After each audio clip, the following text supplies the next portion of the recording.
Neale Bayly, journalist, storyteller, and motorcycle adventurer who has traveled the globe chasing stories and living life on two wheels. He uses his adventures to support orphan and abandoned children, showing how motorcycles can be a force for good in the world. Convinced Yep. mother was quite poor that I could use my grandmother's funeral money to buy the bike, and I would be back from Oh, Europe. wow. I would make it back from Europe before Granny popped her clogs, which is English for dying, right? Well, that was a bit of death negotiation, right? Welcome to the One Gang Worldwide podcast, your ultimate ride into the world of motorcycles. Visit cyclesworldwide.com, where we offer a completely free marketplace for everything motorcycles. Join our One Gang community where you can connect, share info, and swap stories with riders from all over the world. Join for free at cyclesworldwide.com and be a part of the One Gang community right now. All right, One Gang, today we've got the great Neale Bayly, owner of Neale BaylyRides, with us. We're excited for this one. He's spent a little bit of time in the ER yesterday, so his voice is a little bit rocky, but we're all good. Neale, thanks for joining us. Yeah, my apologies. This croaky throat from having a sinus infection. So Sucks, man. Well, welcome anyway. Neale, thank you so much for taking the time. As we do all our podcasts, we kind of take it back. So let's go way back. Where did your journey start, and what was childhood like for you in England? well, I actually spent a period of time right when I started getting into motorcycles in the west of Scotland. My mother Mm. just near the Clyde outside Glasgow. And so my early introduction to motorcycling was a neighbor had, yes, they found, he used to ride in the field next to my house.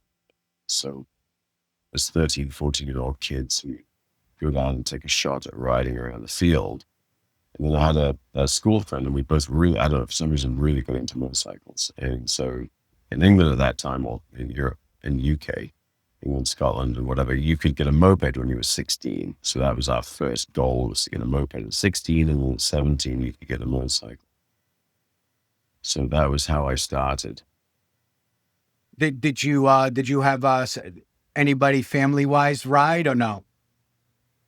Not in my immediate family, but there's a little bit of an interesting history. I'm sure you know Triumph motorcycles, so they have been continuously Absolutely. using motorcycles. Well, the reason that they claim continuous production of motorcycles is in between the old Triumph and the new Bloor Triumph, a gentleman called Les Harris built what were known as Harris Bonnevilles. And he actually built them in my hometown in Devon in England. And he had a Triumph shop on the corner of our high street. And I don't remember a lot about it, but I do just remember as a little kid wandering around looking at all these big bikes and Right. seeing them there. Then obviously later when Harris was building with Bonnevilles before Bloor released his new models, we used to see him building those Harris Bonnevilles. And of course, as a kid growing up in the UK, I mean, you would see a lot of motorcycles on the streets. People commuted on them, they rode them. So it was always kind of in my culture quite early on. Right. Well, what were some of your early interests before motorcycles when you were growing up? Were you into anything in particular? I think as kids, we were, into playing soccer and running cross country, and obviously we're all huge soccer fans, so we collected soccer cards and just the stuff that kids do. And You're calling it soccer. Sorry, yeah, you call it. You're calling it soccer. Yes, yeah, right. So just regular stuff, really. Obviously, very very of today doing. Right. Back to the So dark. Neale, what Back in the dark. What initially drew you to motorcycles? You said you got your first when you were 16. Do you remember your first bike, and what was that initial attraction? I just remember my friend Johnny and I in school, so 14, 15 years old, all we dreamed and talked about was motorcycles. I would just suddenly sense some sort of freedom. And I actually ended up getting a moped, and it didn't work out very well.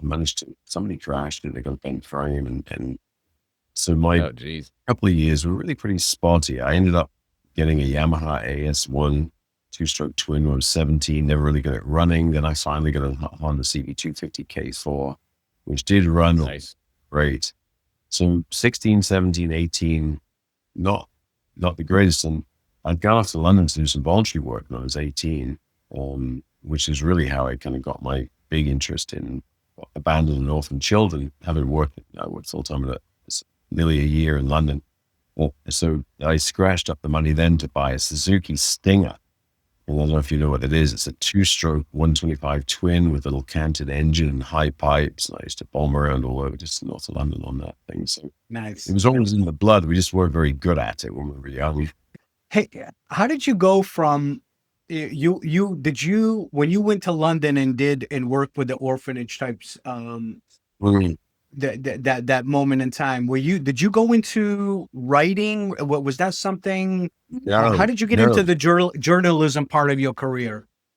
Well, that's an interesting question because I didn't really get into journalism until I was nearly 40 years of age. Oh, wow. Okay. But I started traveling when I was 15. I took my first trip. By the time I was 18, I was hitchhiking around Europe. And then by the time I was in my early 20s, I was traveling around the world. And what's interesting, back in the deep dark ages, they used to have things called airmail letters. I don't know if you remember those. Basically, what it was a very, very fine, light sheet of paper. Yes. And when folded it up, it made itself into an envelope. So going by air, it was super light. You only had to put a stamp on it. And it had the red and blue border around it, right? Well, you had to fold it over and lick the sides. And it would an envelope. When you open it up, like a sheet of paper. And yeah, that's cool. So I started journaling when I was 18. I pretty much journaled my whole life. Wow. I also would write really long letters home to my family and friends when I was traveling. And over the years, some friends have actually sent those letters back. I still have all the originals. I could find them here if I had a few. Oh, cool. So I was always writing. I've always been a storyteller. And I think growing up in England, we had a lot of unemployment. Our teenage years were pretty rough in terms of why motorcycle was it was a challenge. We didn't have jobs, we didn't have money. And I think we always sort of grew up, Americans are always taught that they can be anything they want and they're going to be the greatest and they are the greatest. And I think growing up, you're never going to be anything, son, so just suck it up and get on with it. So the idea that you could actually go and be a journalist was not, it wasn't really paramount in our minds. Just wasn't thinking about it. But I've always been a writer and always been a storyteller. So it was just like a natural progression. What were you doing prior to you getting completely into journalism? There's that gap. You said you started writing when you turned around 40-ish. What were you doing from the 20 to the 40 range? What was your career like? Well, like I said, my teenage years, I was scratching up money to get around Europe. The unemployment was tough in England. In my early 20s, I got my first big bike. I got an XT500, then I got a Moto Guzzi 850 Le Mans, then I graduated to my Laverna. So really, I always say that I only did drugs once. This lasted like about 3.5 years. So I had a pretty successful drug taking career when I was probably 19 through 22 or something. And came to America when I was about 22. Quit smoking, quit doing drugs, got rid of all that stupid shit.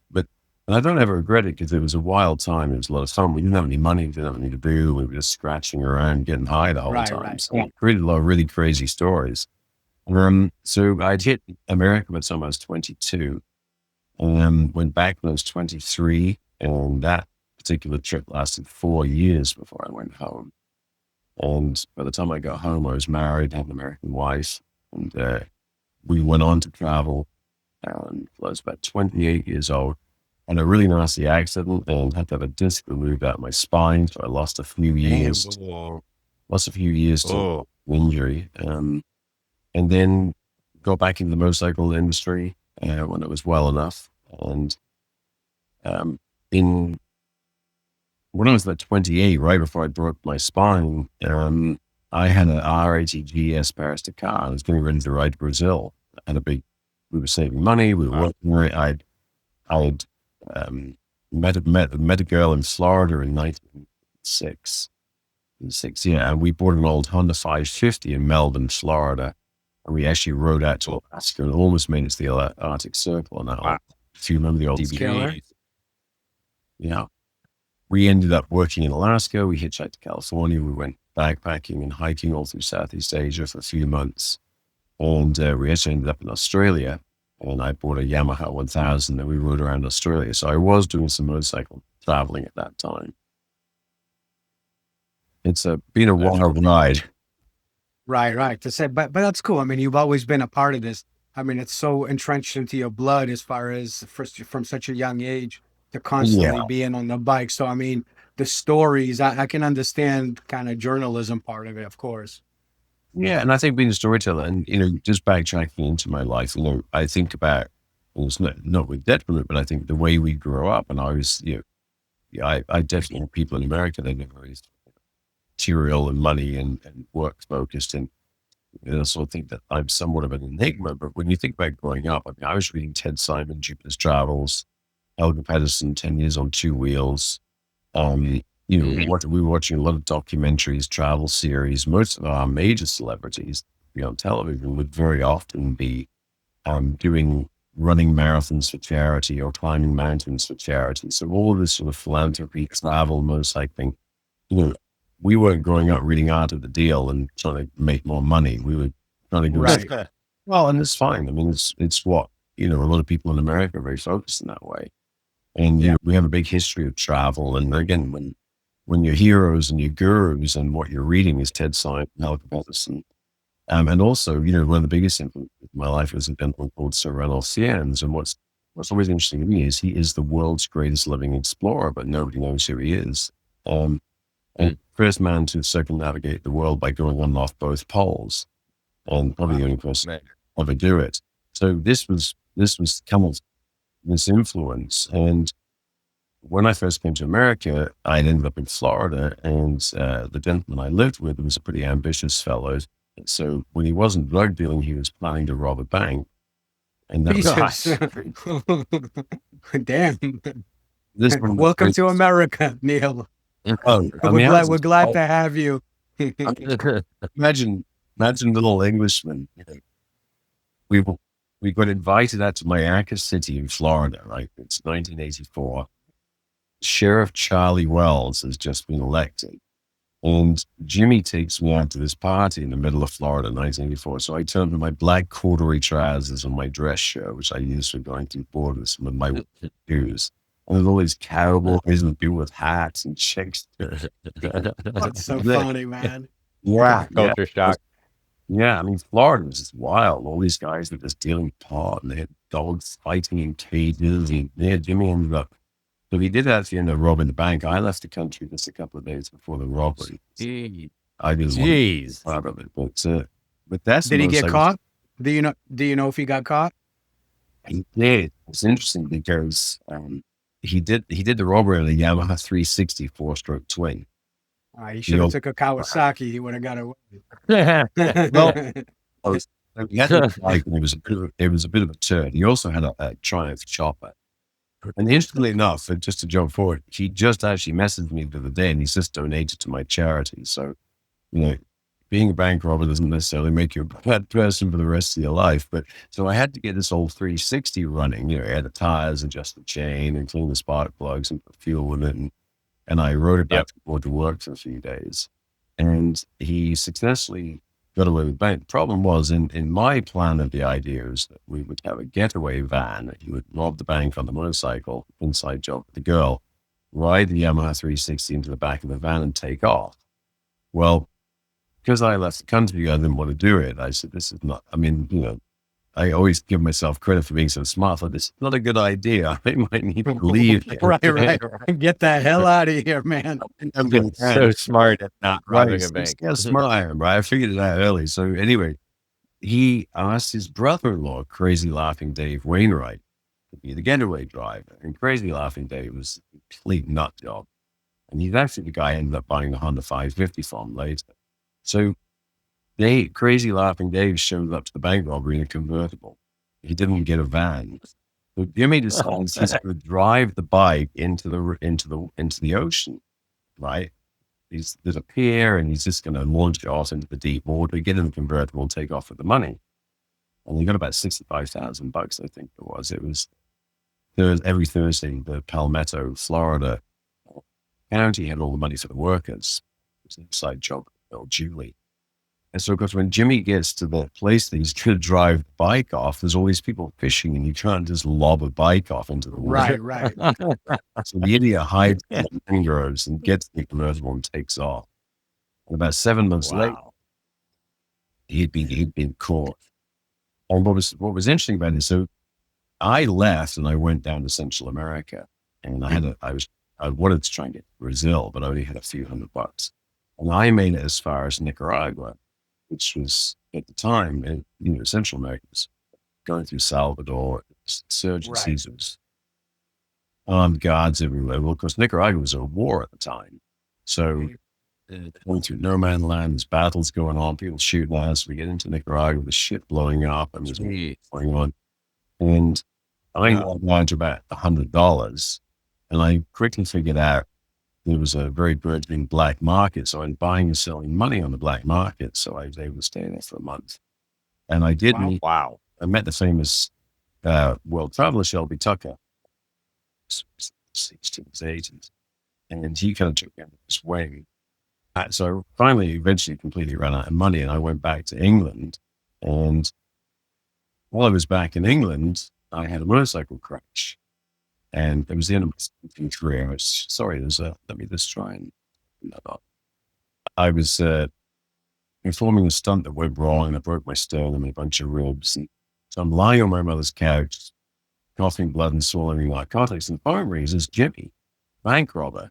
And he said, "Oh, I can get you a job if you want to come back to America." So he'd been caught, and he was on work release, waiting to get arraigned.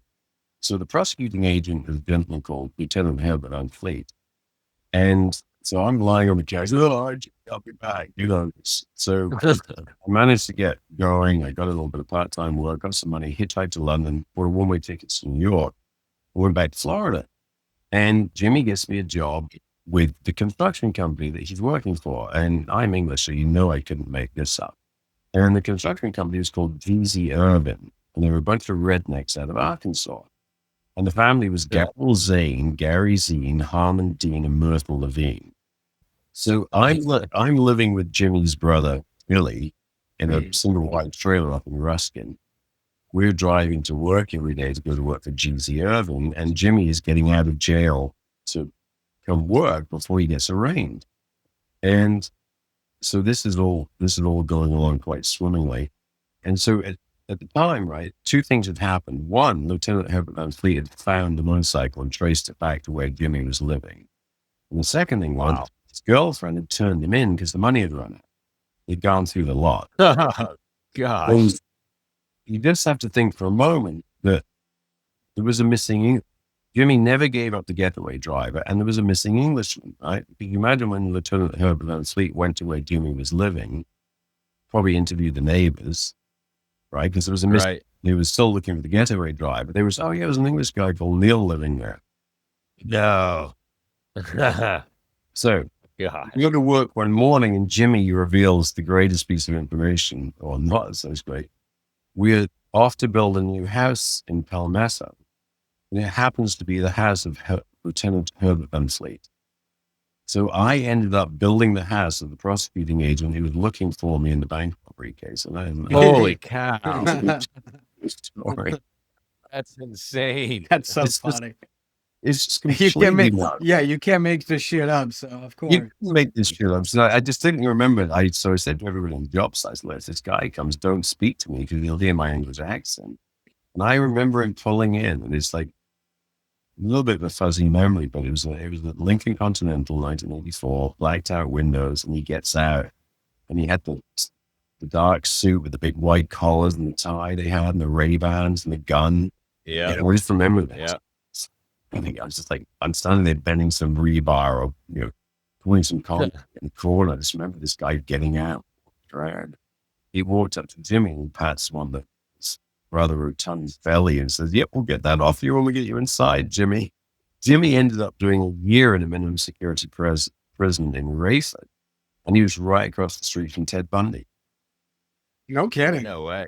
Where Ted Bundy was. So every time they would get ready to fire old sparkly up, this all the lights went out, and all people actually blew up, and they'll have to sit there in the dark because they, I guess he got a ton of stays of execution. So that's kind of like one of my biggest crazy stories was that whole bank robberies. You know, That's insane. I was expecting to say the guy came up to you and you did your best to speak American. he never figured out that the guy he was looking for was building his house. And like you said, That's wild. you just absolutely couldn't make that shit up if you tried. No doubt. No doubt. Oh, that is ludicrous. That's one of the craziest stories we've heard. Yes, That's insane. So needless to say, I didn't tell anybody that story for 25 years. I can't tell them. Exclusive. Statute. We break them on One Gang Worldwide. Thanks. Yeah. Man.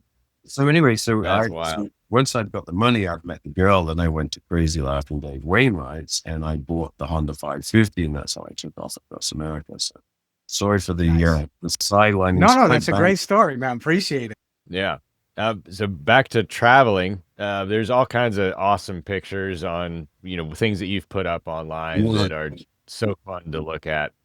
Now you've traveled to over 80 countries. What's a place that completely shifted your perspective on life or even motorcycles?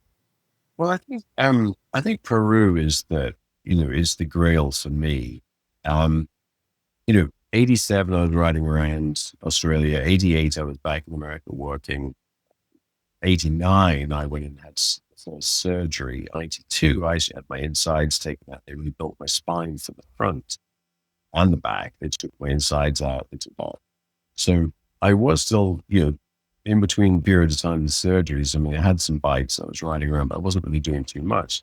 And by 1995, so it actually took about 89 to 95 to really get properly well enough after all the spinal injuries. Wow. Yes. 6 years. Yeah, it was a long innings. I mean, you look back and I'm sure you know yourselves, you've sat for 5 hours in the airport waiting on an airplane and tell someone, oh my God, you don't wait 5 hours, you wait a minute at a time for 5 hours. And I literally was, Right. I was in process for about 5 years of getting this back straightened out.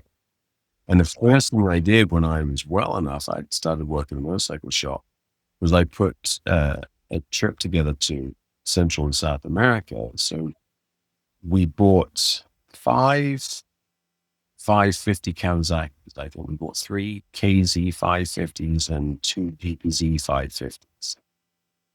And they all had a lot of very common parts, carburetors, ignition systems, and whatever. And we built 4 out of 5 because the gentleman I worked for was a factory trained Kawasaki mechanic and had a shop because I'm a bit of a muppet when it comes to mechanical things. And I bought the newest one that needed the least amount of work. And they Smart. salvage title ones. Just get on and ride, man. Yeah. And this was pre-ADV travel. It was pre all of this, whale foreskin suits and GPSs and satellites. And so we put Pirelli MT60 tires on because they were kind of like a knobby tire that would fit on the old 19-inch, 18-inch wheels. Put heavy-duty 630 chains and sprockets. We actually took our seat covers off and padded them and recovered them so they would be more comfy. What was really clever was Ron being mechanics. We took a bag, clutch plates, coils, carburetor bodies, cables, rectifiers. One bag would work. And we shipped them to Guatemala. And then we flew in. It took about 4 days to get them out of the Guatemalan customs. And over the next 6 weeks, we drove to Guatemala, Salvador, Honduras, Nicaragua, Costa Rica, and Panama. I had a torrid love affair with a Ravenhead beauty in Panama City, so that was all quite fun. Was this the same trip that you wound up in Peru? Yes. On? Yes, yeah. Okay. We ended up putting the bikes on a cruise ship in in Panama, because nobody, I think, other than Howard Edison's ever cut us and got bikes through the Darien Gap. We just weren't experienced enough to be doing anything like that. And then we were to Colombia, Ecuador, and into Peru. And it was while we were in Peru that I had my chance meeting with a Canadian priest called Father Giovanni, who was riding a little Honda XL 185. And we ended up going with him to a little town called Ollantaytambo. And for anybody who's been to Peru, Ollantaytambo is quite well known because it's the last town before. It's the last, well, you can go by road, but it's where everybody stops to take the train to Machu Picchu. So it was quite Cool. at that time, it wasn't that well known. And then the interesting thing that happened, and all of this, of course, happens with hindsight. Father Giovanni told me his life story, soup to nuts, how he became a priest and where he was and what he did, and all of these things that happened in his life that led him to being in Peru and working in the high mountains for his people. And he had been an engineer by trade, so a lot of the work that he did in Peru was greenhouses, irrigation systems, farming. So it wasn't. Okay. He was a very practical priest, if that makes sense. It wasn't just. It wasn't just religion. Sure. And He's a real one. so for some reason, I just took that story pretty much verbatim. And you got to remember, I wasn't a journalist. I was a storyteller. I wasn't really a photographer at that point. And came back to America and was pretty unsettled after the Peru trip. I'd actually stopped back to Panama to see my young lady on the way back. And so I was gone a couple of months. And I was in the shop one day selling, I did a mixture of parts and sales at the motorcycle shop. Guy walked in and said, "Oh, hey, Neale, I just spent $5,000. We used to call the Harley shop Chrome Shop because I just spent $5,000 buying chrome for my Harley." And I said, "Well, you're a fucking idiot." And I realized, oh, you can't say that when you're in retail, right? That's not the right sort of thing to say to a customer. Right. Yeah. So anyway, I quit my job, and it's only with hindsight looking back, I took $5,000 in a money belt and I flew to Europe. And obviously I was able to stay with my mother, and I got some part-time work, and I bought a KLR 650. And that was probably one of the most deft business negotiations that I ever did, because I didn't want to spend my dollars to buy the Kawasaki KLR 650. So I had to convince my mother, who was quite poor, that I could use my grandmother's funeral money to buy the bike, and I would be back from Europe. Wow. I would make it back from Europe before Granny popped her clogs, which is English for dying, right? Well, that was a bit of deft negotiation, right? Man, I was going to say, that had to have been one hell of a negotiation. Oh, yeah. How'd mom take that one? It didn't go well to begin with. It was a lot of screeching and sponsoring. Eventually, she loaned me the money so I could use pounds to buy the bike. I'd gone to see Granny, and, like 100 years old at the time. There's no way she's going to die. It's all going to work out just fine. So I bought this KLR 650. She's only 100. She's only, she got a telegram from the Queen. The Queen used to send telegrams when people made it 100. Anyway, I buy this KLR 650 and I take off to Europe. And over that next 5 months, I rode essentially what I thought were the 4 corners of Europe. So the top of Norway at the Nord Cap, the Syrian border out in eastern Turkey, and then to Tenerife in southern Spain, Cavador in Portugal. 17,500 miles. What a cool trip. 23 countries, tent, sleeping bag, had some wild and crazy experiences along the way. And wow, the most important thing I think that happened on that trip was I was really journaling. I journaled a lot on the South American trip. I really was journaling a lot because I was alone on the KLR trip. And I started formulating this idea about wanting to tell these stories. And started writing, and I came back to America after the trip and started to learn to use computers. And that's really when that whole catalyst started. It was that big trip around Europe, the 4 corners of Europe. And it's actually a story I've never published. I got it all in raw form and photographs and published it. So that's basically how Neale BaylyRides started. Is that how the business formed? No, that's a long, long way to go. What was interesting though was I'd run into some trouble with the PKK, the Kurdish terrorists out in the eastern part of Turkey, and I'd had some pretty wild experiences while I was traveling around. And I was dropping down from a place called Cappadocia in northeastern Turkey down to the Mediterranean. And I'd had these very near misses with the terrorists, and there was a lot of Turkish army, and I'd actually called home at one point and realized I hadn't spoken to anybody I knew in 5 weeks. And can you imagine in our modern lives, 5 weeks without speaking to anybody you know? Right. Driving around terrorists and all kinds of that. We just don't do that. I mean, if we go 5 minutes without texting somebody, it's we have to go to therapy or something, it's slightly therapy. And I was dropping down, suddenly warmed up, and I was driving through some olive groves, and then the Mediterranean came into view. And you got to remember at that point, we did have satellite broadcast on the news. It was terribly sketchy, usually war zone reporters would coming alive Right. around the world. Helmets on. Yeah. And I suddenly had this idea that I started narrating what I was seeing in the helmets. I was looking, it was so beautiful. God, imagine if I just had an audience with me now, and this was being filmed and it was being broadcast. And so if you knew that was going to be a precursor to what I was doing. So when I came back, That's wild. I just kind of had this premonition or something. It was before GoPros. Yeah. Cell Foreshadowing. Yeah. And the fact that now you can be anywhere in the world with your iPhone and broadcast live to whoever wants to watch you. I mean, you couldn't have imagined that in 1996. It was so beyond the pale. And so I came back, started writing. I went to business technology school so I could properly learn to use computers, because I had no clue about computers.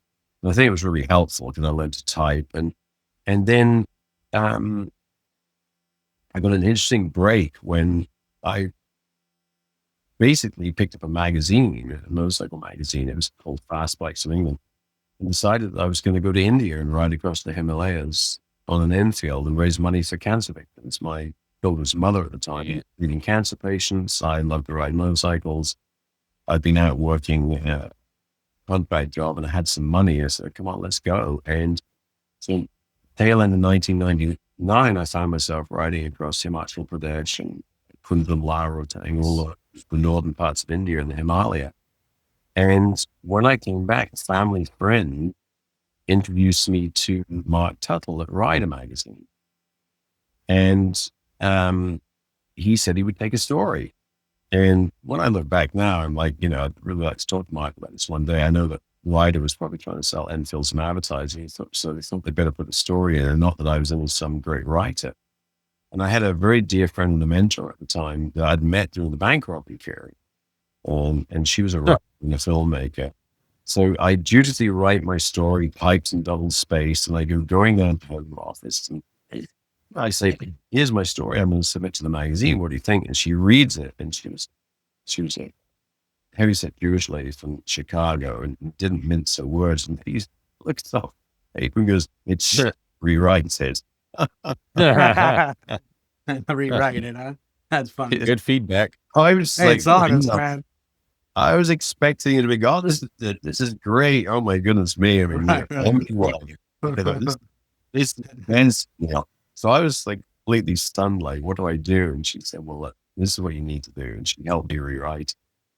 And that story, that story got published. It went in Rider magazine. And it went in 25 years ago. Wow. And that launched my motorcycle journalism career. So yeah, it's been a long, killer, man. That's cool. Crazy journey. That is amazing. Yeah. Let's get into the orphanage side of things a little bit. That journey to Hogar Belen clearly meant a lot to you. What did you feel stepping into that place, and how did it change you? Well, I'd met Father Giovanni in 1995. And as we were talking about earlier, we were pen pals. We were writing back and forward, and I still have a lot of his letters.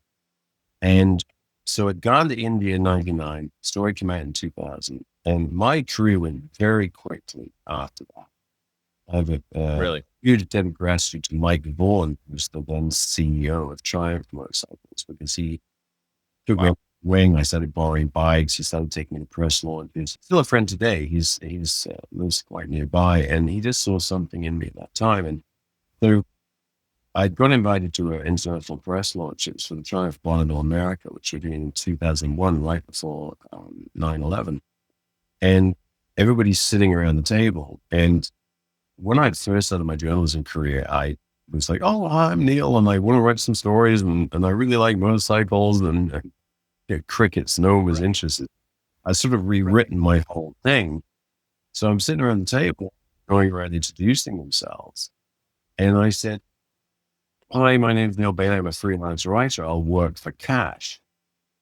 And of course, peals of laughter on the table. And I picked up 4 magazines. I started syndicating because we had a lot of smaller publications at the time. So I'm writing to Father Gio. I've got a desire to go to Peru, but I'm really busy with kids and married and work and building this career that sort of went from magazines to television.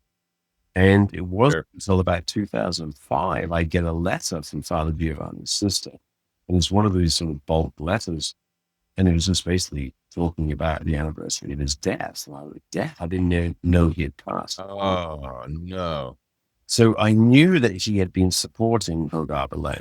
That was one of the things he did. It wasn't his main focus, but I knew of the orphanage. So, in looking back, it seems quite quick now, but it took from about meeting his sister in 2005, 2006, until into 2008 that I made the first medical mission into Peru, in Robbery. So it's something I wanted to do for lots of years, but and yourself, I mean, we were talking the other bit about your career with bikes. I mean, we can go through years when we're so focused on our career and business and family and marriage. Of course, family. Yeah. We're in the thick of it. Yeah, where have I been for the last few years? So in 2008, I went down to Robbery with Father Giovanni's sister and a doctor, and we performed a medical mission. And we were there all week treating the kids. And it was an amazing experience. I mean, this is, there was no internet there. There was very little email. And we were off the grid in the southern Atacama Desert. And we treated a lot of kids. And then the very last day I was there, little Kathleen came back with Sister Giovanna. And now when I look back again, he seems always so clear with her insight. Everything changed. The day Kathleen and Giovanna came back, I just fell in love with both of them. So when I left the orphanage, I came back with this thing. This is it. I've got to do something. And again, back to the beginning of the story when I worked in London with the kids, and I'd come out of a society that was very philanthropic. I mean, my mother was raising money for the lifeboat men until she was nearly 90. We would have a coffee morning. Oh, wow. And all the little old craps would come over and they'd have coffee, and they'd give us. So this was very much a culture for me to be giving, doing. Yeah. And so I came home and I started Wellspring and Social Outreach, my foundation. And that's when I got hooked onto Robbery. And that was 2008. And here we are 17 years later, and I just came back. And I've probably been there. That's amazing. I think if I hadn't fallen in love with Kathleen and Giovanna, I don't know if I would have, I don't know if I'd have been so strong, because I'm still, really good friends with Giovanna. I see her all the time. But it just really grabbed me. And sorry, I'm rabbiting on here. No, this is great. This is great. I could just listen. We don't even need to ask. What's up, One Gang? I used to think that if I spent big money on riding gear with a logo on the back, I was getting top quality. I gave Leather Up a shot. I wasn't sure at first, could I really get quality gear without spending a fortune? But after putting tens of thousands of miles on their jackets and vests, I had my answer. No busted zippers, no loose stitching, just solid, well-made gear that lasts. Leather Up carries trusted brands like Milwaukee Leather, Hot Leathers, and more, with gear for every rider and every budget. Plus, their customer service actually cares and picks up the phone, something rare these days. So do yourself a favor, check out leatherup.com. Whether you need jackets, vests, chaps, boots, helmets, or luggage, they've got you covered. And because you're part of the One Gang Worldwide family, use code CW20 at checkout for 20% off your entire order. Stop overpaying, gear up with Leather Up, and see the difference yourself. Up until this point where you're at now, what you're describing, was there some tough moments that you faced during your travels on or off the bike that really challenged you and kind of made you step back a little bit? Or take us a little bit into some of the things that you had to go through personally. I mean, I think, through my career, there was some tough moments. Prior to that, I mean, I'd had a couple of very big crashes. As a journalist, I came off a bike in Florida, an Aprilia test bike that had a problem about 135 miles an hour and broke shit. And then about a year later, how fast were you? 135 miles an hour? 5 miles per hour, yeah. Hit the rumble strips. It broke a lot of stuff. And then I had another very high speed crash out in California. A year later, my fingers worked right. The drug brakes, they sucked at about 10 miles an hour. Down and went and stuck collarbone and much of damage. So there was some definite periods. And I had been through a divorce at that period as well. Like, Gosh. mother and child support. patient and all of the chaos that we put into our lives in that respect. Can I ask you something? As you're going through all that, what would the crashes kind of based on a little recklessness from stress and from, No, or the crashes were just, I mean, it's never anybody's fault when they crash, but actually when I had my really fast crash, it wasn't my fault because the bike had been modified. It was a Aprilia RC Neale. And when it came out, there was a center stand issue and they hadn't modified the bike that I was riding. And I just got going faster and faster on race tires. And eventually the stand hit the floor, which it couldn't have done. oh shit. And it was one of those things where, I hadn't realized that there was a problem with the bike. And I was actually riding with a good friend of mine. He was an ex-AMA Superbike racing champion and he was leading out. I was following, so it was really going fast for me. And yeah, it just went out underneath me. I mean, I have run out of skill a number of times and crashed on my own. So that happens. And, and I think about in a near 25-year career of riding motorcycles for a living and testing them to the limit. I mean, I had maybe 3 or 4 pretty really big crashes and a few silly ones. Not too much really. I mean, when I know that some other journalists have been killed and paralyzed and really busted up. Yeah. Scary. So, at the time I started the charity, I already had my first TV show. And I don't know if you ever saw my show, Triple on Two Wheels, the car celebrity Dennis Gage, which was a really great show. I mean, I loved it. It was so much fun. Well, Dennis, bless his heart, he had to put up with our shit for every episode because he had to do all the planning and all the stuff, and which is something I came to find out later when I planned my own expeditions and trips. Like, oh, Dennis really did have a lot of responsibility, but we had so much fun with the show. So I got into 2009 and my career just really, it just means upward trajectory of magazines, big magazines, television, video, corporate events and stuff. People were flying me all over the world to test their bikes. I was on TV. And that's really cool. Yeah, it was really That is cool. amazing. And so I got into the spring of 2009 and I'd take the young lad in who drunk on drugs and everything, getting them all cleaned up, and he did an amazing job. And I just felt there was a big change in me at that life because I felt frustrated, but I really, really loved the TV show, but I felt it just didn't feel like it was going deep enough, if that made sense. So there's nothing wrong with it. We traveled around. There's something missing. And then I was frustrated that I wasn't raising enough money with my foundation. And I had this opinion that I was going to put the two of them together. And that's really what became Neale BaylyRides. I made this decision to go to Peru in 2009 and ride around. I said, I'm going to go to Peru, ride around Peru and map the country, visit the kids, write a story, put it in a magazine, and then I'm going to use the magazine to get a TV show doing exactly the same thing, riding around on motorcycles, raising money for kids. Right. Documenting, and helping. Yeah. Documented. So it was that epiphany that I had in my house in 2009, really out of frustration for not feeling fulfilled in these 2 areas of my life, which is interesting when you think about it, take frustration and turn it to something good. And that was how the whole Neale BaylyRides started. So I did go to Peru with some friends in 2009. We rode around. I created a big story that went into ultimate motorcycling. I met a lady who's a Emmy award-winning television producer. We went into business, and 3 years later, Neale BaylyRides Peru ran on Speed TV in something like 60 points. Yeah, it's cool. Really, That is insane. Yeah. And Neale, you mentioned Wellspring earlier. Could you go into Wellspring International Outreach a little bit? It's a beautiful concept, and for our listeners that aren't familiar with it, tell us about it and what keeps it going. So it started in 2008 and became a North Carolina charity. And, the one consistent thing I think that I've always had with my life is like, I always use my face to go through the wall when there's a door. So nothing ever comes easy. And it did take a number of years to get it to become a 501c3 charity. And, when we finally got the TV show,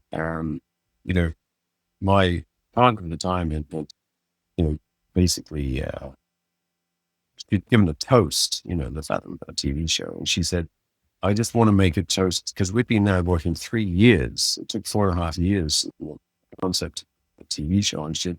I just want to make a toast to Neale Bayly for being one relentless motherfucker. And I might not be very smart, but I'm just too dumb to quit. You know? And that's really the whole thought of Wellspring. It's just persistence and persistence and persistence, you know. So finally it become a 501c3 charity. And then we really were able to start raising some money, and I was constantly back and forth to Peru, you know, helping the kid. Yeah. So we've raised a lot of money over the years. And we did expand out, working in South Africa for a while in a township in White River, building community centers and houses. And then Sister Giovanni, who I spoke about, Kathleen, the very first time I went to her, she ended up going to Kenya. So I went twice to there, and we started raising money for donkeys and goats and water and motorcycles. And I will tell you, if you have occasion none to call you up and they start the conversation with "now my dear," it means they want money. All right, good to know. Noted, man. Noted. If they start the conversation with "now my dear," that "now my dear" is time to get busy because they want money. We had so much fun. Like, you know, we'd go to Kenya and it's very rural, and so I would come back to America and I would say to people at the beer and my friends, and they'd be, "What are you up to?" You know, because I'm trying to get the nuns some ass. And was like, "What?" Like, and they were just like looking at me like, "What did you say?" I'm trying to get some ass from the nuns. And like they would just be completely gobsmacked. Yeah, we need people need donkeys. We got to carry water for the people, and that would get people. So I think I raised money for $18 once.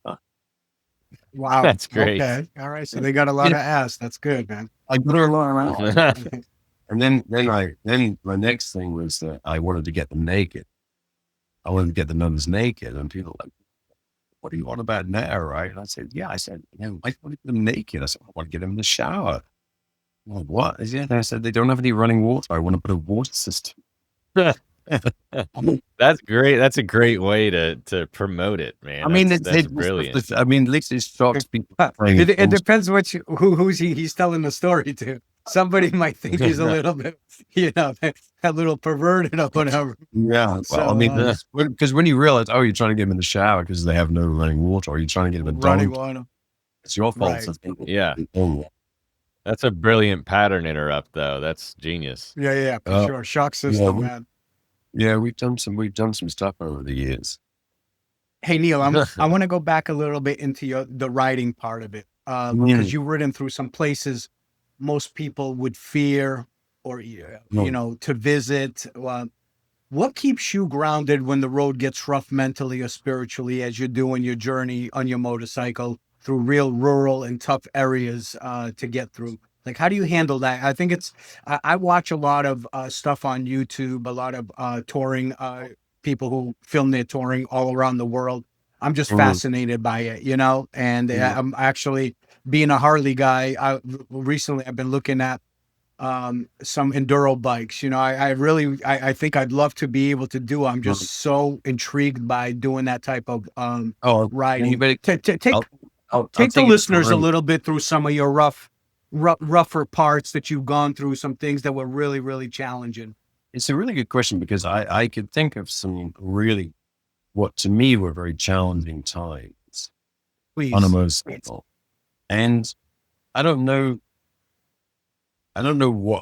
why I would just get through that. I can't say there's any one thing I do. I don't consider myself a very brave or courageous person who's got all the answers to everything. I mean, I think I've definitely struggled with these things. I can think of one night coming out of Portugal, this really incredible wind going up in Spain, and just didn't think I was going to get blown off the road, and somehow managed to keep myself going for miles and miles and miles until I got there. And I don't know what it is. I mean, I guess I think all of us have that in us when we need to step up. I think it's not that I have some sort of bravery or courage or some unique talent that allows me to go into a situation that's, quote unquote, challenging and dangerous and then survive. I think we all have it. It's just whether we put ourselves in the situation. I think mentally we stay away from that because we don't know if we can handle it. And just to jump forward a little bit, I had done a big story when I first went to Ukraine, and I wrote a story called Five Emotions from Ukraine because I very much was processing the war and writing it on my own. And one of the pieces was fear, which I think actually fits into it. And we were in the city called Mykolaiv. It's along some Odessa down on the Black Sea. And we had to make a collective decision. Myself and my partner, Kieran, was riding with me, and I was fixed to Andre whether we would go in or not because it was actively being hit with missiles. And the city was still on fire. There was shit coming in, and we were covering an apartment complex that was still burning, hospitals that had been hit. And suddenly we were in the street and the air raid warning went off. And obviously, air raid warnings go off a lot. It doesn't always mean there's a missile coming. Because there was active missile strikes that day, it was just like that moment. I have a little video on the car. As soon as the alert went up, it's like, fuck. And it's like that moment, oh, this is it, right? We could get hit now, right? And what I realized in that moment was all of the fear that I had had prior to that really was nothing more than ego. It was my ego. I can shit my pants. Will I piss my pants? Will I run away and hide? What will I do? And then I backtrack out into all the moments that I'd felt a lot of fear. Like I remember riding down the road from Poland just short of the Ukrainian border before we entered for the first time. And suddenly there were no cars on the road. There's no one. That's eerie, man. And I was suddenly taken with this amazing fear, right? Well, until you're actually in an environment where there is fear, cells are coming in, sitting, you're trapped, you can't get out. All of that fear is nothing more than ego and imagination and idea. And I think that hopefully answers that question about, not that I have something special that allows me to deal with this, is I will go because humans do deal with it. And I think it's our ego or our fear-based ego. Oh, I'm not going to go ride my motorcycle in Peru because I'm afraid of the drivers or the mountains or the whatever. It's not real. Yeah. You go there, you're going to be fine. Everybody is just fine. So I hope that answers the question. Yeah, it did. It did. Thank you. Thank you. I appreciate that. And Neale, you mentioned, busting your head through the door. No. Your persistence. That I would say that persistence is a character trait that some have. Well, you don't have a some lot of don't. skill. You have done something going on here. Dog with a bone. Yeah, I would say your persistence is a superpower. So my next question was actually going to go into Ukraine. What drew you to that? What moved you to get involved? And what else did you see there? What was it like for your supporting efforts in Ukraine? So I'm sorry to be. So just kind of tying everything you talked about. So I've been riding in Peru to raise money. Yeah. We're riding across Africa to raise money. And we've been working in Kenya to raise money. So obviously a lot of my focus is fundraising for orphans, abandoned people and stuff like this. Right. And way back when in England, when I had my early 80s, I had a friendship with a guy called Simon. And we'd crossed paths in 1996 on the Kawasaki KLR trip. I'd seen him in Bucharest in Romania, and he was running casinos for a Turkish gangster out of Istanbul, and it was all a very wild experience with bodyguards and hippies, God knows what. So this was a very wild period. And I lost contact with him, and then he showed up again a few years ago, and he runs the largest photography festival in the world in the United Arab Emirates. So we reconnected. He Google searched me and realized I'd been doing TV and interviews. Didn't like the way that his interviews were, and he invited me out to interview his photographers in 2022. So I got a gig going into the lives of photographers like you going into my lives. And I think one of the advantages is I'm not really a photographer. I mean, I take pictures, but I'm not in the photographic world as and I get to interview all these really famous photographers, but I'm not coming at it from the way maybe someone in the photography business would come at it. I'm like, hey, who are you? What did you do? When did you start shooting pictures? And we just had these really great conversations. And during the time that I was there, I started to interview conflict journalists. And the first one I got to be friends with this gentleman called Mohammed Mohsen, and he's a two-time Pulitzer Prize winner, National Geographic photographer. It was a beautiful National Geographic show with him. And he had obviously covered a lot of the major conflicts in the Middle East. A lady called Jana Anderp, who had actually embedded herself with the Iraqi troops chasing ISIS out of Mosul, which was the most incredible first-person video of actually being in the war.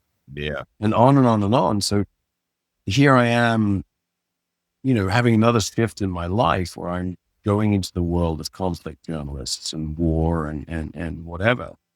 And I became friends with a gentleman called Kieran Ridley, and I go back the following year, and it was 2022. Sorry, 2021 was supposed to be like 2022. Well, of course, it was the year that Russia was amassing troops on the Ukrainian border.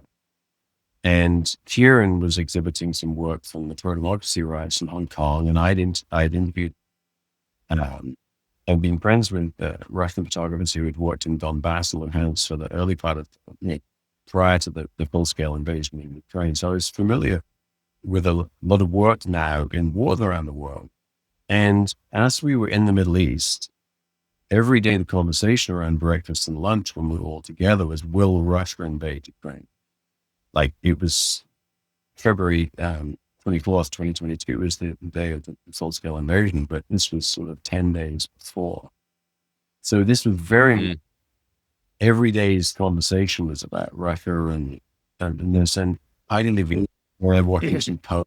Paula Bronstein was there. She's a very famous American photographer who's done work in Afghanistan. James McAvoy was there.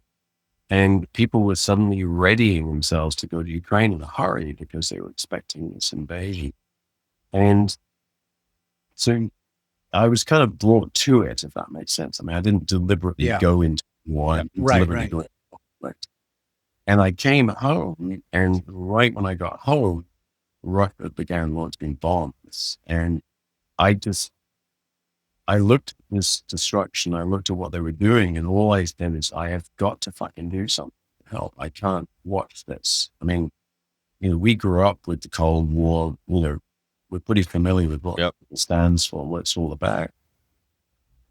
And watching it invade a democratic sovereign country, for what reason, I'll never know. It just did my head in. I said, I've got to do something.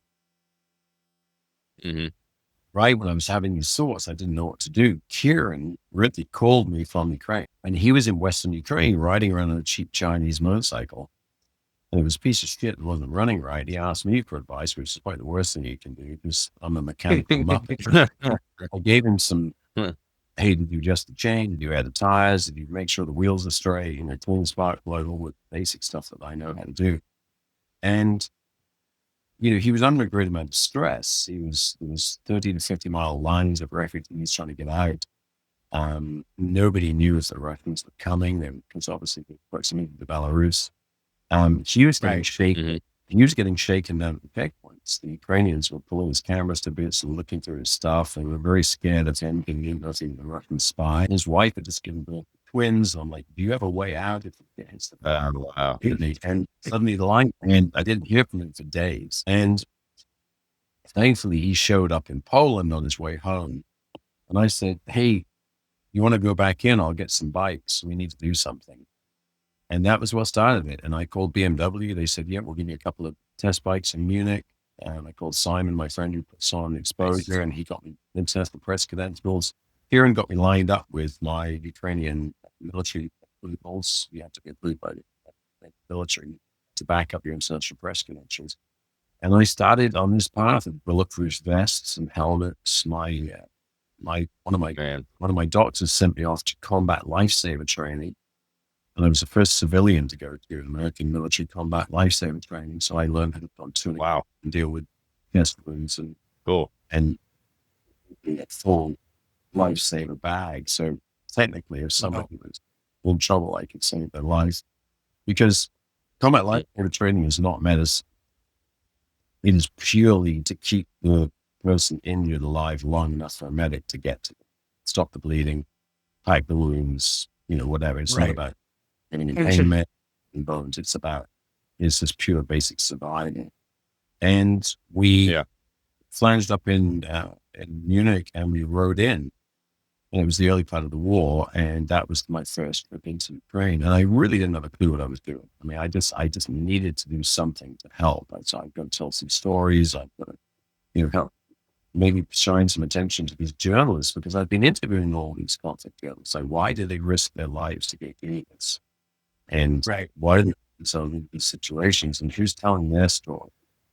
And in we went to Ukraine, and we were around for 3 weeks and having, all of these different experiences. And that was what, once I'd been in and made friends and seen the situation, I was like, oh, that's what's kept me going back now for 3 years. And I leave again next week. Neale, this kind of transitions very well into this next question I wanted to ask you is like, do you ever feel torn between being a journalist and a humanitarian, telling stories versus helping people, or are they one and the same for you? Thank you for the question. It's interesting. I actually don't have any conflict in that at all, because I don't kind of consider myself a conflict journalist. I'm a storyteller, and I can easily, I don't feel it, I raise money for them, I do help. And if I can tell a story, I feel it helps. I feel it's all one and the same for me. It's, maybe for somebody who works for a big publication, that's their job. Maybe in the lines they can't help because they're a journalist. But I don't feel like that at all. Thankfully. And I think one of the things that the biggest journey is, and I mentioned earlier on when I first went in, I had a story about my 5 emotions, and I wrote about fear, shock, anger, joy, and love. And I took 5 moments from my time in Ukraine, and I wrote specifically about those moments. And I went back in 2023 alone, and I wrote again. And this time I wrote for 5 weeks on my own all over Ukraine. Wow. And what I realized was I had to get my emotions out of the way. I had to process Ukraine through how I felt about it. Yes, I was telling stories about the people, but it's very much how it made me feel and what it was affecting me. And then I realized the second year I went down and get to tell stories. And I think the biggest journey I've ever taken in my life, not riding around the world on motorcycles or being a parent or starting a career or all of the different things I've gone through, was the journey that I've taken into people's story and suffering, because I've never imagined I would go into these places, people. Interviewing people being tortured, lived under occupation, lost their limbs, lost their loved ones, been blown up, lived under fear, lost a husband, now raising kids in a war zone. And it's been that has been actually a bigger journey than I think than any journey I ever took. And it's an ongoing process of how do I open myself up to allow people to share these intensely intimate, very dark and very troubling moments in the right way. How do I? Sure. And I feel like, I'll never be perfect at it, but I'm trying. And that's been luck, I think, at the last trips, is to be there and allow them to tell me the story. Because something that I realize in Ukraine, Ukrainians can't tell each other the story. I mean, say for instance, you're at work in your business, when you were building bikes, and you've got your co-workers and you're all on some massive deadline to get some projects, and as you're working your ass off around the clock and you're super tired and super straight, right? You can't turn around to the guy working next to you and go, oh my God, I'm so tired and so stressed. Because he's like, up yours, asshole. I'm right there with you. Right. Yeah. I am too, right. And it's the same thing with people in Ukraine. Every single Ukrainian is suffering at some level. And it's not our position to judge what that level of suffering is. So they can't turn to each other. And that's where I think I need to be there for them, is to allow them space to tell me their stories. Because they need to, because they've got no one to tell their stories to. And that's where it's been, I think, a really big journey for me. Is that that's awesome. Learning into myself and to receive what I need to receive to help. Right. That's a great answer. Becoming a conduit for their voices to be heard has to be driven, but also so fulfilling. Yeah. So want to be a proper voice, want it to be a genuine. Yeah. Represent them accurately and fairly. Yeah, of course. What role do motorcycles play in all of this for you, Neale? Is it just transport, therapy, purpose, identity? Where do motorcycles wrap into all this? I had this question with somebody recently. I think, quite simply, and risk of being boring, saying the same thing again, if I was a carpenter, I would be there building houses and banging nails and cutting wood. And I think as a motorcyclist, I'm using the tools that I have. I'm a motorcyclist and a storyteller. So rather than try and reinvent the wheel and become some photographer or some surprise writer, I'm going to ride my motorcycle and tell stories because that's my core competency. And just stick with what I have. And I think, the message for people is just use the tools you have. I mean, if your only tool is to listen to somebody, that's great, or make them a meal, because there's so many people, doing so many things. And just on that subject, I really like to share a message, and I know this is very personal. I was talking with a lady that I met. She's a pediatrician, and he works in children's hospital that we've been supporting, and we're a very, very small supporter, but he's super kind and generous to us. And so we were talking back and forward, and I said, I'll be in on the 15th. I said, like say community family to do, and she said, let's stay in touch. And, we were talking back and forward, and I said, she said, thank you. I said, no, thank you. You're the hero. I'm just the storyteller. I said, what you've done is beyond words, how you've endured what you've achieved, because what they've achieved in that hospital. I mean, you just have to think of the very simple thought that pediatricians in Ukraine were not trained to deal with the injuries of war. They were trained to treat sick children and had to really modify. And Zoriana, the horrors. And Zoriana turned around, she said, not me. I feel I am worth nothing. Some kind of, I don't know. And I said, you're incredible. Your strength, your dedication, children, you're my hero. She said, no, I achieved nothing. I lost myself. And that's really hard. Wow. I mean, this is related, and I just said to her, I said, well, my job is to help you find yourself. And I'll be your mirror to see yourself. I see you, I see your strength, I see your courage, and I'll give you a big hug when I see you. And so that's why it's so important to me. I mean, there's a lady that's been working for 3 years and 3 months around the clock to save lives, and has the mothers of children that lost husbands, and has children with missing limbs and burns and all of this stuff. And she says, no, I achieved nothing. I lost myself somewhere. And that's what the war does. So I think when I said my job's to help you find yourself and I'll give you a big hug, she said, I don't love that, and these are really, really deep and emotional moments for me when I have this connection with people. So again, back to that thing of where I'm trying to go, because I know she needs that, Yeah. Neale, what's interesting is like your story, right? You started off as, you got in trouble as a young kid doing stupid shit, messing around with the wrong kids, the wrong, substances, all that good stuff, right? And transitioning, accident, set you back, travel.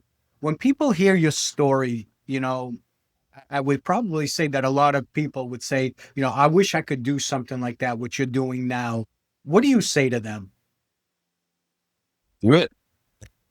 If a nitwit like me can do it, it's funny you talk about that sort of checkered past, and so I'm delivering Freelanders next week to Ukraine, and I met a gentleman called Gordon Jason Hotz, and he's from Newcastle in north of England, and he was a wild boy. He's still a pretty wild guy. He works for the local council, evicting gypsies and people, and he's constantly getting in fights. Wow. He loves a bit of fisticuffs and all Gorner. And so we were traveling together to the front lines, and it was partners, Sue and Norbert, who were incidentally themselves refugees, Zimbabwe. They're the ones that build the cars.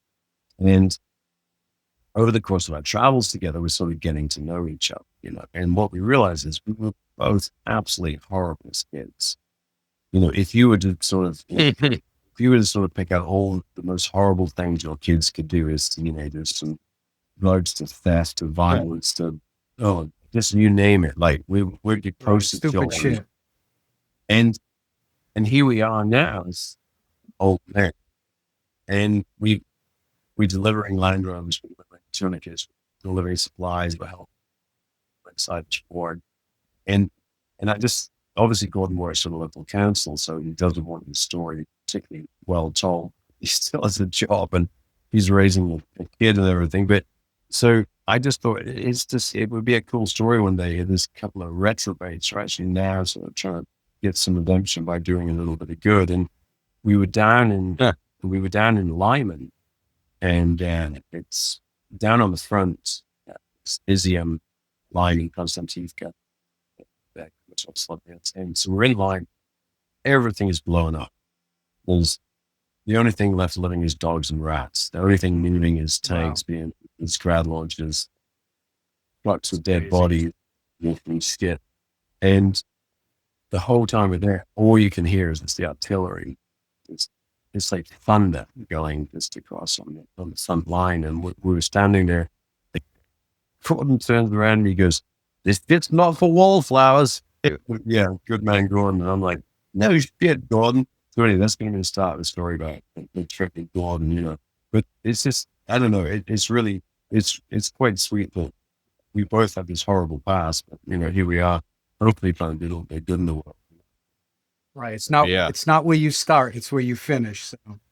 Yeah, and I think that's what, you know, I was talking to a young lady yesterday about I had to go to Wesley and all this shit in my head, and, you know, she's from Haiti and her husband's from Haiti, and she really wants to do something. I said, "Well, how old are you?" She said, "I'm 36. I said, "Well, how many kids do you have?" She said, "A 6-year-old and a 1-year-old. I said, "Raise your kids. You have plenty of time. You know, you're thinking about it. Yeah. I mean, get your kids raised, Bill, and then, you know, as we get older, hopefully we'll move to wanting to be a little bit to help. Yeah.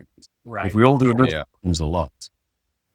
Yeah, that's right. That's absolutely right.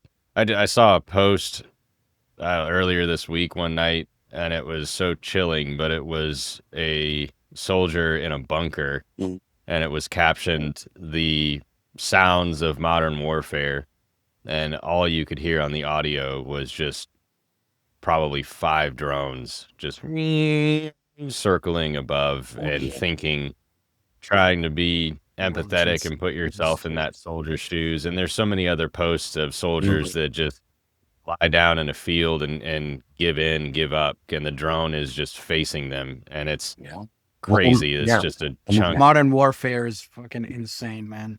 It's insane. It's a really the country with the best technology will win. So it's not no more you know, the Vikings versus those. It's not, I mean, I don't know, combat war anymore. I'm not sure there ever hasn't been brutal. No, I mean, all war is fucking brutal, man. There's no need for it. It's you know, governments and egomaniacs fighting over, you know, their own egos and their own personal welfare, while the people, the innocent people, the young men and women are the ones doing the actual dirty work, dying, losing. There's no winners in a war. So, I don't know, man, it's fucked up. It's fucked up. Met so many young soldiers, and man, it's just insane. I mean, Andre was our fixer on that very first trip in 2022, and he's gone on to press agent for superhumans, and it's a really, really modern facility, mostly sponsored by Howard Buffett, Warren Buffett's son, and it's kind of like they can literally now come in from the battlefield, get operated on, get stabilized, and then move all through the system and actually walk out with their prosthesis or whatever. That's amazing. Yeah, it's really is incredible. What's incredible about it is we'll call it superhumans, and I'm not going to be casting judgment on anything that goes on with it, but it's an interesting concept when you think that in America, you know, people called wounded veterans or wounded warriors or Wounded Warriors Project. Yeah. You know, it's an interesting thought that they are celebrated as being superhumans, and they graduate humans. They have parties and they do things, and you know, a lot of these superhumans if anybody wants to donate a bunch of bicycles, I got a couple of dudes missing some limbs that want some bicycles. I'm remiss at getting them some bicycles, but you know, they compete in events. They do. One of the lads, tap athletes, but his legs, he just won medals in the Arnolds in Spain in powerlifting. Nice. And I think it's a really, really interesting that they're taking this approach to the way. But when you go there,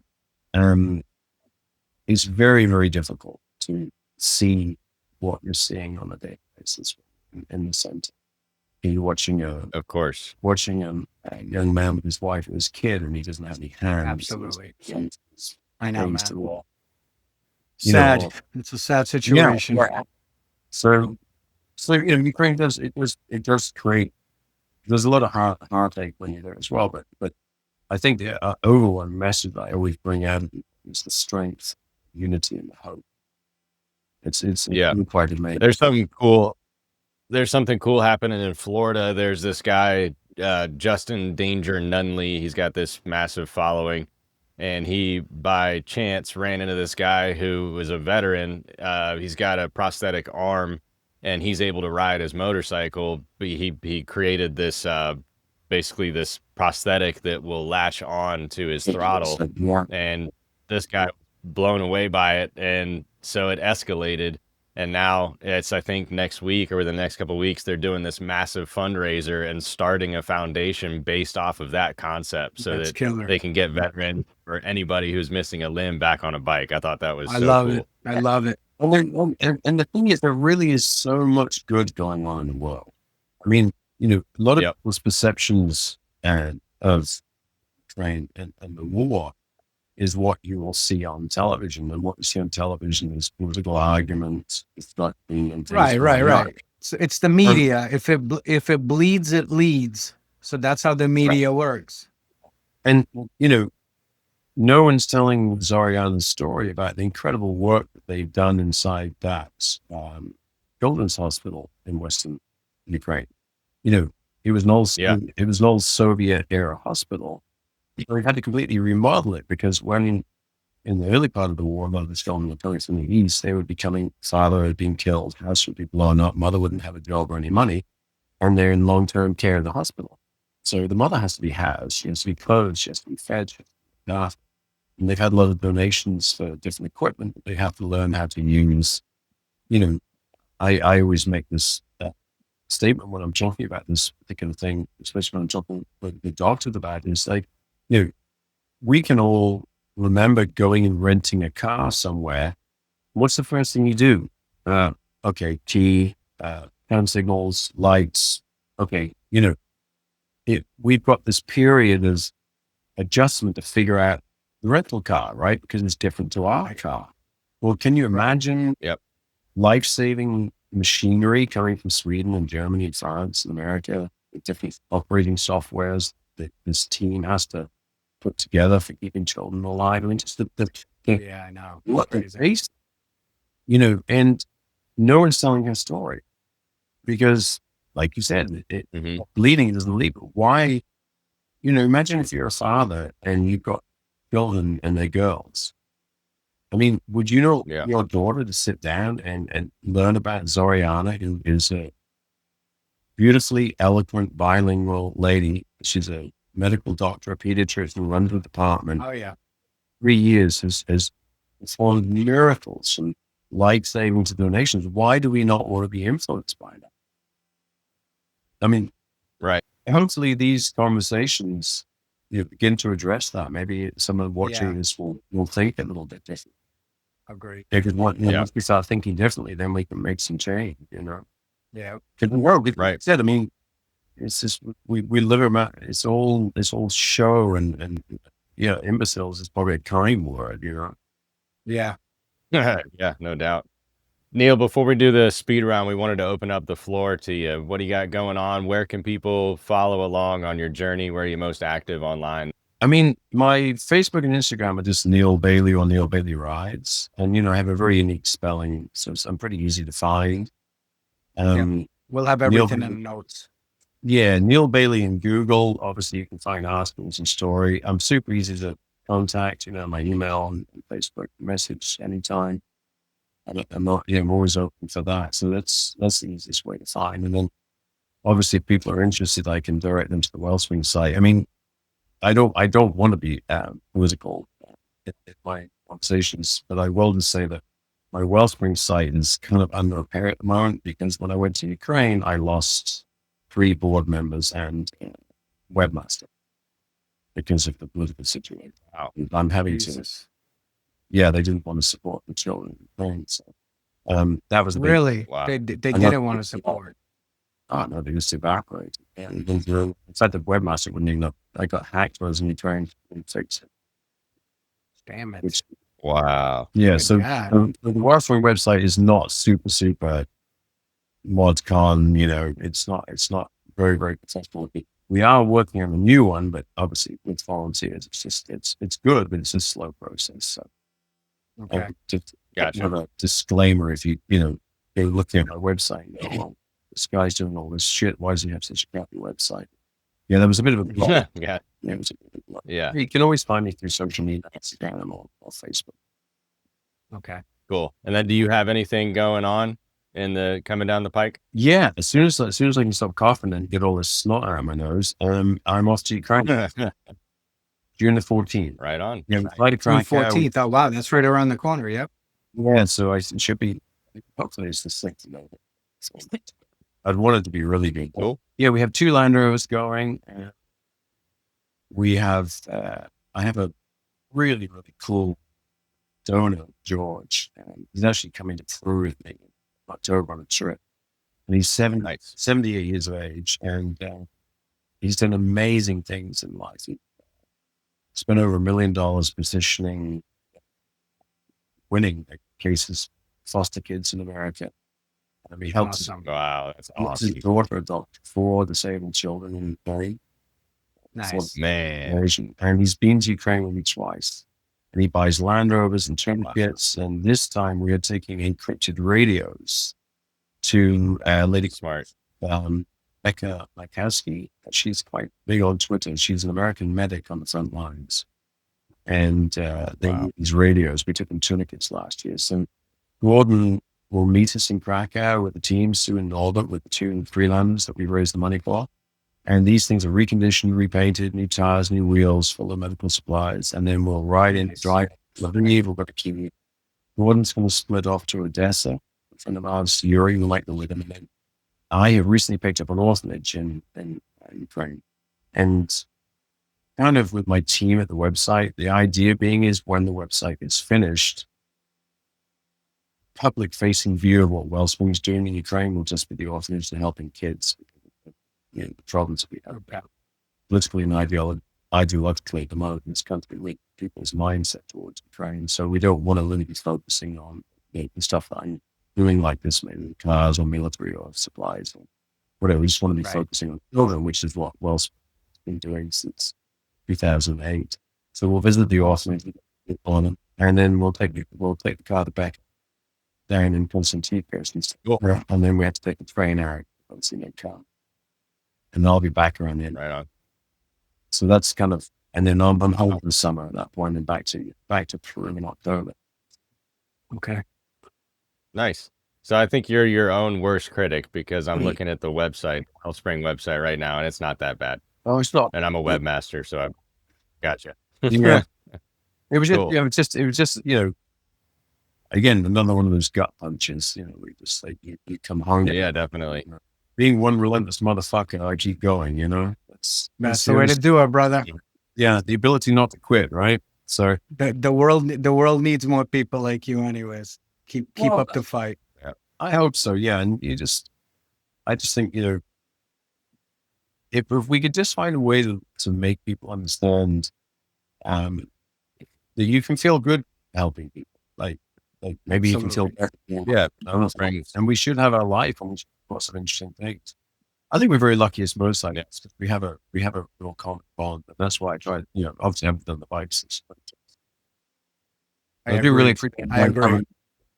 No matter what you do, which type of riding you do as a motorcyclist, we all, like you said, we all have that common bond. So that's why I love what Ben and I do with the podcast, is because we meet everybody from every walk of life, but we all share the same passion, right? So the stories are just amazing. So it is hard to explain to someone who's not a motorcyclist and say, well, you're in the motorcycle, so what you do? Well, you could be interviewing somebody who builds a bike, races a bike, travels on a bike, has a bike shop, does charity Yep. with bike. There are guys that just build carburetors. And I mean, there's just so many Absolutely. different, yeah. Yeah, so many facets, yeah. Engineers, yeah. I mean, that's the beautiful thing about motorcycling. It's so wide open. Absolutely. All right, man. You ready for the speed round? Go. Well, I really appreciate you There we guys go. taking time to. This is wonderful thing. Oh man. Honor to have you. Yeah, it's an honor. Absolutely. All right, I got 2 minutes on the clock. Go. Nice. All right. Best motorcycle you've ever owned or ridden? Valentino Rossi's MotoGP bike in 2005 at Valencia after he won the world championship. Really? Oh, jeez. Damn. Okay. Yeah. Second fastest bike was Rich Yancey's Neale Junior Testimonial Hayabusa with 360 horsepower. Jesus. Jeez. All right. All right. Country that stole your heart on or off the bike? Great. Peru. Easy. Easy answer. All right. One place you never expected to fall in love with besides Peru? Turkey. Turkey. Turkey. Okay, cool. All right. Turkey's beautiful. Nice. All right. What's more intense, riding a desolate road alone or walking into an orphanage for the first time? Orphanage.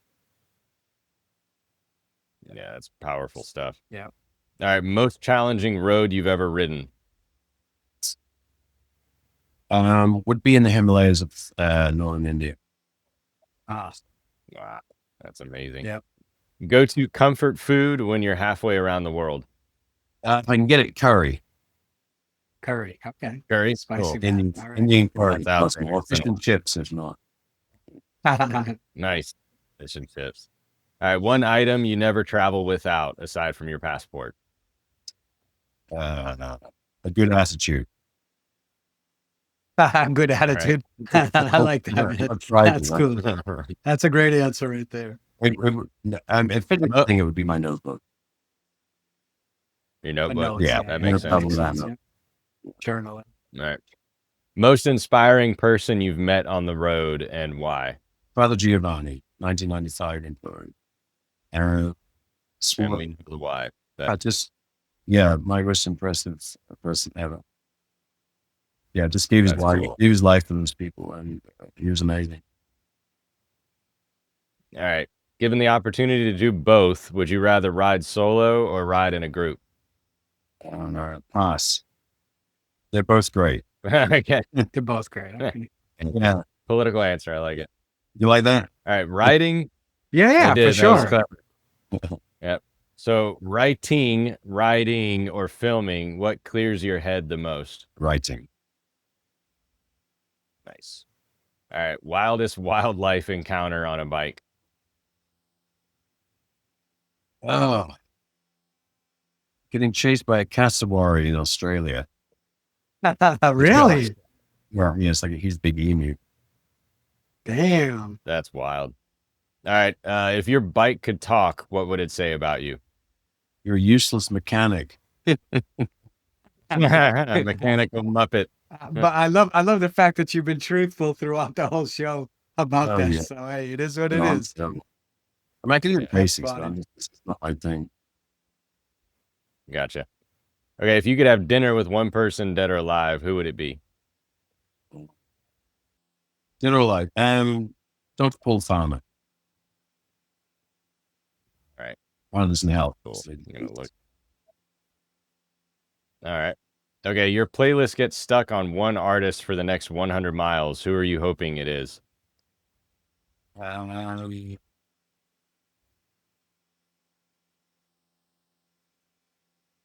No idea.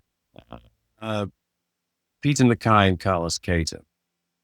Native American. Okay. It's all Native American Indian. Cool. I got because I That's I cool. got New. one cassette tape to Europe 5 months. And that was the only one I had. So that was the That's fourth the thing. first on the show, man. So you originally own them. No, nobody said that one before. So Nope. New to me too. All right. Last question. What does travel mean to you? Everything. Yeah. Can't live without Easy. it. I thought you'd take a second to ponder that, and it there makes was- more sense. yeah. Start out with everything. A more succinct way could be saying, when I'm home, I'm just a travel junkie living in the withdrawal of regular life. Yeah, for sure. Right. Cool. I mean, just think how your career has started, right? At such a young age, you decided to travel on your own, get the hell out, and now, you know, in the back nine of your life, you're still doing the same thing, and on top of that, you're helping others. So, Neale, it's been an absolute, it's been an absolute honor. Oh, well, thank you guys for having me. I don't know if it'd be a thoroughly recommendable thing to be, just to be a tumbleweed in life and just get blown down the road the way I have. I think most people like to have a big plan, For sure. It turned out all right for you, though. Yeah, to say the least. Man. Yeah. I think really I've just been very lucky, and I do feel sometimes, I wish we could reach younger people and try to help them think about a bit more adventure in life. And you only get one life. And it's very easy to get caught up in some stuff that just weighs you down. And I think, the world is such a beautiful place full of beautiful people. And, if you look at my whole world of experience, the percentage of it that's been bad is very, very, very, very small. It's much more likely to be filled by people helping out or extending That's right. kindness. Yeah. I think we could say the same as for my travels. So, well, guys, thank you very much for having me on. Of course, Neale, you're a fascinating man. Yeah, man. We could listen to your stories. For Hey, hours, like we always say, hopefully- if people stay tuned in for 3-4 hours, we just have you on telling us stories the whole time. Unfortunately, with attention deficit disorder going rampant around, people only tune in for about an hour or so. So I'm glad we tried to squeeze in as much as we could, man. But you definitely have. Your stories are amazing. Well, like I said, you obviously have achieved an amazing things in fabrication and in what you built and the things that you've done. I don't have that skill at all. I'm just a storyteller, and we live our life in story, don't we? Storytellers are an important part of our society. Doctors are an important part of our society. Fabricators, Right. machine, and this is what. No, it used to be that storytellers were the most important part of society. It's interesting how that shifted. Yeah, it's got a little bit strange, doesn't it? But I'm very grateful for this because I think, the type of people that are going to listen to the podcast, obviously they're motorcyclists and hopefully they find something in here that resonates with them, I think they will. They will. Definitely. They will. And we'll link all your connections to the show notes. So if anybody needs to get a hold of you, anybody wants to be a part of what you're doing. I've got a tour going in October if you want to go.